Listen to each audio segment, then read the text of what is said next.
Okay, picture this. A boy, really small, barely tall enough to see over the boards at this frozen backyard rink. Right. He's lacing up skates, and they look almost, way too big for him. You can almost feel that crisp, biting chill of a Canadian winter. Brantford, Ontario.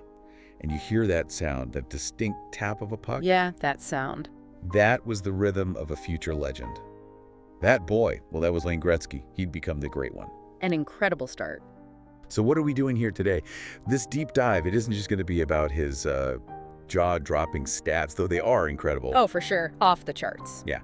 This is more about the journey, how the legend was made. We're looking at the perseverance, the humility, how he turned challenges around. It's really about navigating that pressure, the doubt. Exactly, how supposed weaknesses became strengths.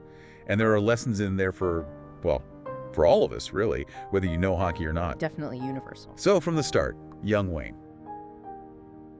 He wasn't your typical hockey hero prospect, was he? Not at all. He was, like you said, small, soft-spoken, pretty unassuming.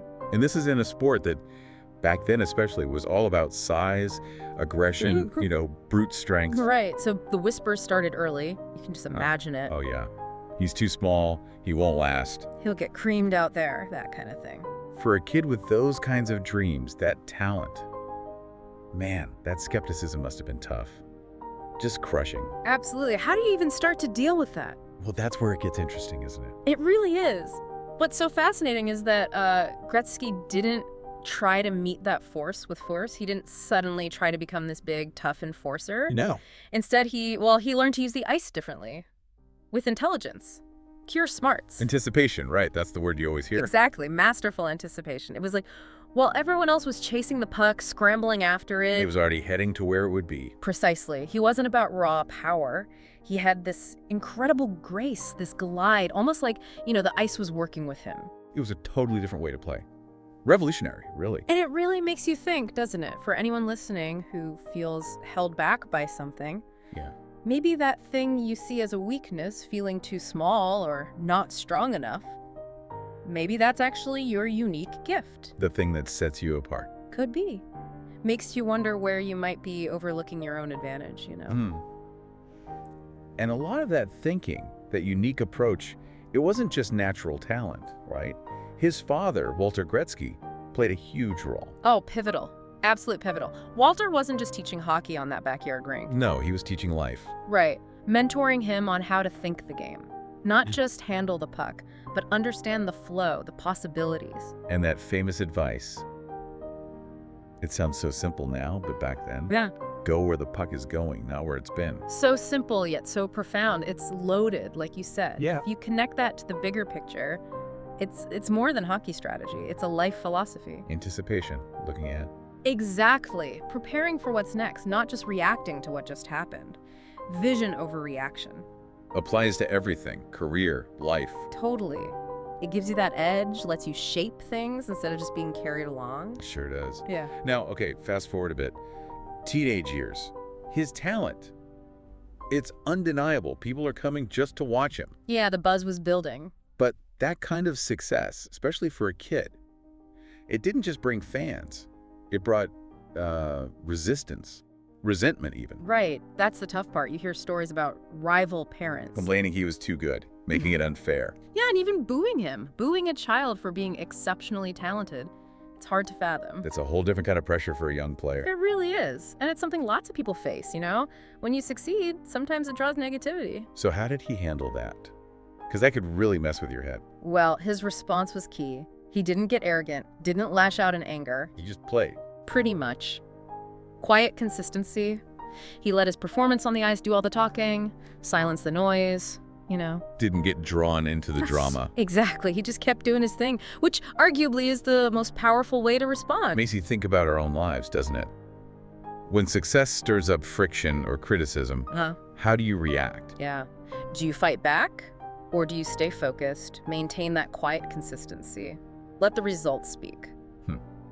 Okay, so let's jump to the NHL. 1979. The league back then. Yeah. Known for toughness, right? Intimidation. Oh, yeah. The Broad Street Bullies era wasn't that far behind. Fights were common, physicality was huge. And into that environment skates Gretzky.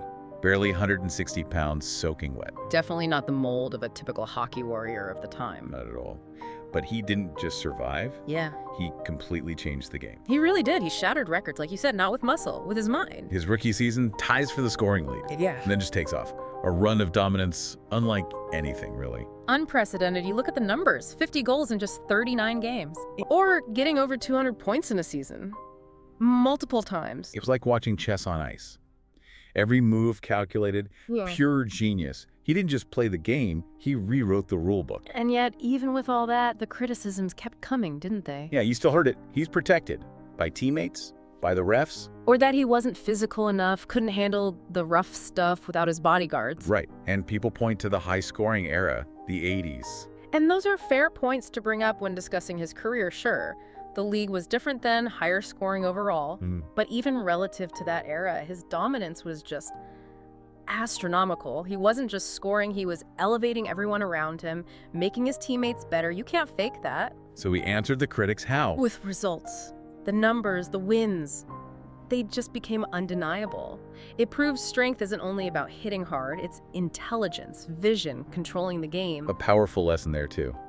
About redefining success. Exactly. You don't always have to play by the existing rules. Sometimes you win by creating your own game. Okay, but maybe the biggest test he faced wasn't actually on the ice. You're talking about the trade. The trade. 1988, he'd brought 4 Stanley Cups to Edmonton, made him a dynasty. Then, boom. The news breaks. Gretzky, Canada's hero, the face of hockey, traded to the Los Angeles Kings. It wasn't just a sports deal, was it? It felt like a national betrayal. A wound, yeah. People felt betrayed. People were openly weeping. Politicians were getting involved, trying to stop it. Imagine that pressure. You're not just a player, you represent a whole country's identity, basically, and then you're just moved, like an asset. The emotional weight must have been unbelievable, suffocating. And this right here is where you see that character again, his response. Dignity, grace. And vulnerability, importantly. He cried at the press conference. He showed that emotion, showed he was human. I remember seeing that. But then, he didn't just fade away. He went to LA, a place where hockey barely existed, right? Surfboards, not hockey sticks. And he didn't just play, he built hockey there. He became the catalyst, the bridge, laid the foundation for future generations of players, fans, grew the game massively in California and beyond. So it comes back to that idea of transformation. Absolutely. Life throws you a massive curveball, moves you out of your comfort zone. What do? Resist or transform. He chose transformation. Yeah. And it changed everything.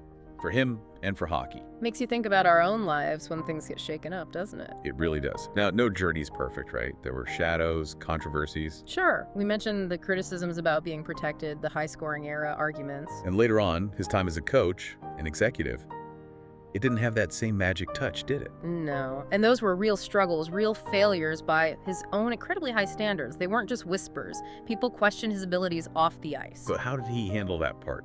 The imperfection. And this is maybe another crucial lesson. He didn't run from it. He didn't pretend. He openly admitted coaching wasn't his forte. He owned it. Yeah, he acknowledged he wasn't perfect. He was human, flawed. And there's such strength in that, you know? How so? Because it teaches us that greatness isn't about being flawless. Maybe greatness actually needs imperfection. It's in facing those cracks, admitting them that real character shows, makes someone more relatable, more enduring. So his legacy, Yeah. it's way more than just the numbers then. Oh, absolutely. The records are staggering, like monuments, maybe never to be broken. But it's how he carried himself through it all. The fame, the pressure, the criticism. That's it. The humility never seemed to leave him. He stayed polite, gentle, even when he was the biggest star on the planet. In the sports world, often about being the loudest, the toughest. Right. In a world obsessed with dominance, here's Gretzky, maybe the most dominant ever, being soft-spoken, respectful, almost shy. It proves greatness doesn't have to roar. It can whisper, exactly, like the glide on the ice, quiet, smooth, but unstoppable. His greatness had that quality. It inspires you to think maybe your own quiet way is your strength. So wrapping this up, what are the core takeaways from Gretzky's story? Well, I think it shows being underestimated. That can be fuel, an invitation to innovate. Find your own way and adversity. That's the forge, where resilience gets built, where character is tested and revealed. And legacy isn't tied to one place. Nope. It's built wherever you show up, with courage with authenticity. So maybe ask yourself, listening to this, where in your life do you feel too small or not enough? Where does it feel like you're skating against giants, the game tilted against you? Remember Gretzky. Yep. Remember, the strongest edge isn't always physical. It's mental, emotional, spiritual. It's that vision, that anticipation. Seeing where the puck is going. Exactly. So the next time life puts you in a corner, pressure's on. What's the choice? Play it safe.